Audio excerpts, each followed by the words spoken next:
So the year is 1998, and The Legend of Zelda Ocarina of Time is selling like crazy. Nintendo is changing the way players see 3D games for the second time on the same console. Now, Nintendo is currently working on a special device known as the Nintendo 64 disk drive. You see, the PlayStation is still really huge, and guess what? It accepts discs. And discs are much more powerful than cartridges. And that's just a fact. So, the Nintendo 64 needs to have something that allows it to run games as large as PlayStation games. So, they create the Nintendo 64 disk drive, and to advertise it, they want a new Zelda game.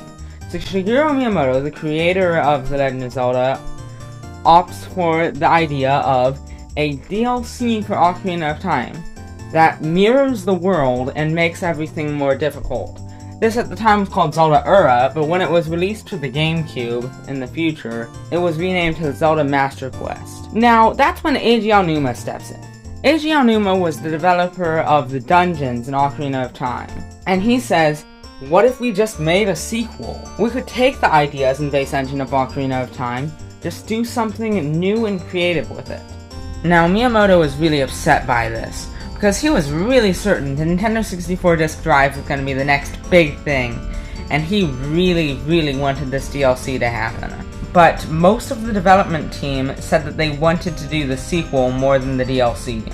Now, Miyamoto was really infuriated by this, so he said, you know what, if you think you guys know what to do with my franchise so well, how about this? You have 1 year to make this game release. If it doesn't release in the year 2000, then it gets cancelled.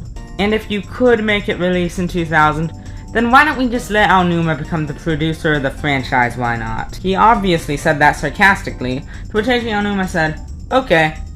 And then they got to work on making the game. That's right, this entire game was developed in 1 year.